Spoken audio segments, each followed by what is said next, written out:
आवाज़ आपको हर गली और हर घर में सुनाई देगी। मकर संक्रांति के दिन पतंगबाजी का अपना अलग ही महत्व होता है।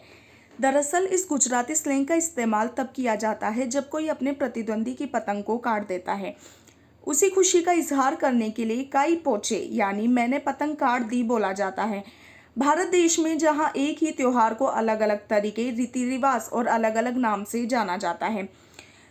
बात करें उत्तर भारत की तो यहाँ आज के दिन मकर संक्रांति मनाई जाती है। वहीं गुजरात के उत्तरायण, आसाम के बिहू और दक्षिण भारत में पोंगल के रूप में ये त्योहार मनाया जाता है।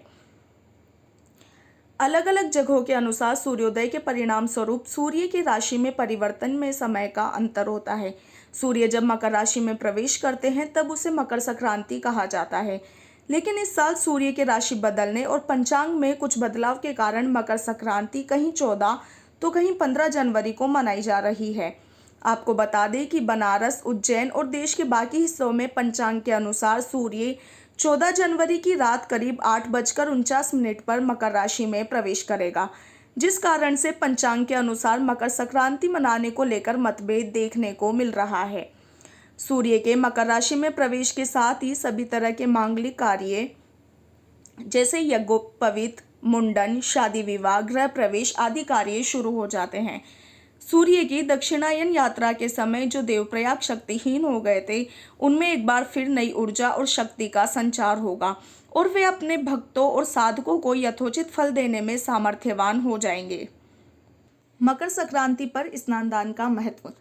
मकर संक्रांति पर गंगा स्नान या फिर किसी अन्य पवित्र नदी में स्नान का विशेष महत्व होता है। कहा जाता है कि इस दिन पवित्र नदियों में स्नान करके सूर्यदेव को अर्घ्य देने से पापों का नाश होता है। इस दिन स्नान करने से पितृ भी तृप्त होकर अपने परिवार को आशीर्वाद देते हैं। इतना ही नहीं, इस दिन किए जाने वाले दान को महादान की श्रेणी में रखा गया है। वैसे तो सभी संक्रांतियों के समय जप, तप और दान पुण्य का विशेष महत्व है, लेकिन मेष और मकर संक्रांति के समय इसका फल सर्वाधिक प्रभावशाली हो जाता है। इस दिन सभी देव भगवान विष्णु और माता लक्ष्मी का पूजन अर्चन करके अपने दिन की शुरुआत करते हैं। कहा जाता है कि इस दिन भगवान विष्णु के शरीर से उत्पन्न तिल से बनी वस्तुओं का दान किया जाता है।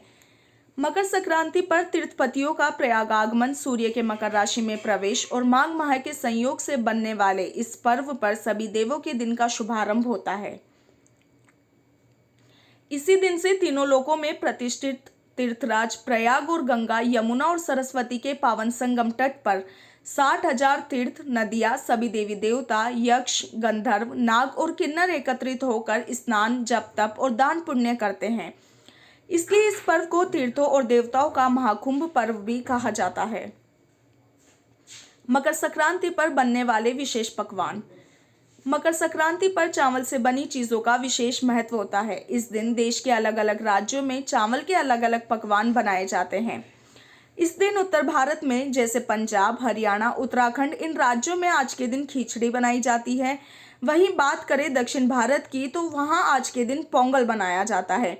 बात आसाम या बंगाल की करें तो वहां आज के दिन दही, चूड़ा और पीठा बनाया जाता है।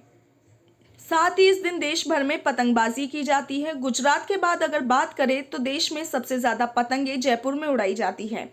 बाजारों में छोटी और बड़ी पतंगों की दुकानें सजकर तैयार है। पतंग व्यापारियों के अनुसार कोरोना के बढ़ते संक्रमण के बावजूद इस बार पतंग और मांझा की बिक्री में बढ़ोतरी हुई है। इस बार सिर्फ जयपुर में 20 से 25 करोड़ रुपए की पतंगे और मांझी की बिक्री की संभावना है। नमस्कार, आप देख रहे हैं टीपीवी न्यूज में, आपके साथ ओम प्रकाश चौधरी। आइए रुक करते हैं आज राजधानी जयपुर की ओर। जी हाँ, बात करें राजधानी जयपुर में मकर संक्रांति का जो त्योहार है वह बड़े ही हर्षोल्लास के साथ मनाया जा रहा है। एक और मकर संक्रांति पर जहाँ पर पतंग उत्सव का आयोजन किया जाता है, वही राजधानी जयपुर सहित संपूर्ण राजस्थान में देखा जाता है कि लोग अपने घरों में तिल आदि के पकवान बनाते हैं। और साथ में बात करें पतंगों की, जिस प्रकार आप देख सकते हैं, हम पतंगों की उत्सव पर खड़े हैं जहाँ पर सैकड़ों वैरायटीज की पतंगे हैं। जी बात करते हैं, पतंग चाहे छोटा हो या बड़ा व्यक्ति, हर व्यक्ति के मन में ये लालसा रहती है कि मैं मकर संक्रांति के दिन अधिक से अधिक पतंग उड़ाऊं। और अक्सर देखा जाता है कि अल सवेरे लोग छतों पर पहुंच जाते हैं और शाम तक वहीं छतों पर बने हुए रहते हैं। वही बात करें पतंगों की, तो आजकल के समय में देखा जाता है कि जो पुराने समय में जो पतंग चलते थे समय में, उन पतंगों की वैरायटीज अलग है। वही दूसरी ओर बात करें तो आजकल बैलून इत्यादि की जो पतंग है वो भी काफी मात्रा में बिक रही है। वही हम बात करें पतंगों के साथ साथ में, तो अक्सर देखा जा रहा है कई वर्षों से कि इस पतंगोत्सव के त्योहार पर ही एक प्रकार से आतिशबाजी भी होती है, जो कहीं ना कहीं कोरोना के काल के कारण पिछले 2 साल में ये हल्की सी रुकी हुई है। लेकिन फिर भी अक्सर देखा जाता है कि शहरों के अंदर शाम के समय कहीं ना कहीं आतिशबाजी भी आपको देखने को मिलेगी। हम राजधानी जयपुर के उस इलाके में खड़े हैं जहां पर सबसे ज्यादा पतंगे उड़ाई जाती है। जी हाँ, बात कर रहे हैं हम पतंगों की, पतंगबाजी की, जहां पर बेशुमार पतंग उड़ाने वाले जो योद्धा होते हैं वो अपना पेच लड़ाते हैं और वो काटा की ध्वनि सारे दिन छतों से सुनाई देती है। आइए जानते हैं बाजार का हाल। दुकानदार अपने साथ जुड़े हैं, आइए जानते हैं मकर संक्रांति के बारे में कि मकर संक्रांति का त्योहार इस कोरोना काल में किस प्रकार मनाया जा रहा है और वह पतंगबाजी पर कोरोना का कितना क्या असर पड़ रहा है। बात करें पतंगबाजी को लेकर तो कोरोना के इस रूप में पतंगबाजी का कितना क्या असर पड़ रहा है। ज्यादा नहीं, थोड़ा बहुत फर्क पड़ रहा है, मतलब 30% मान लो, और बाकी सब ठीक है। थोड़ा थोड़ा असर दिखने लगा है।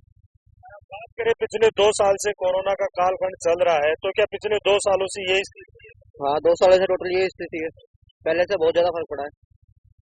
दुकानदारों का कहना है कि पिछले 2 साल से जो कोरोना कालखंड चल रहा है और इसी कोरोना कालखंड में पतंगबाजी पर भी कहीं ना कहीं असर पड़ा है। बाजार में देखने को मिल रहा है कि पहले कोरोना काल से पहले जो पतंगबाजी का उत्सव हुआ करता था वो पतंगबाजी का उत्सव आज देखने को नहीं है।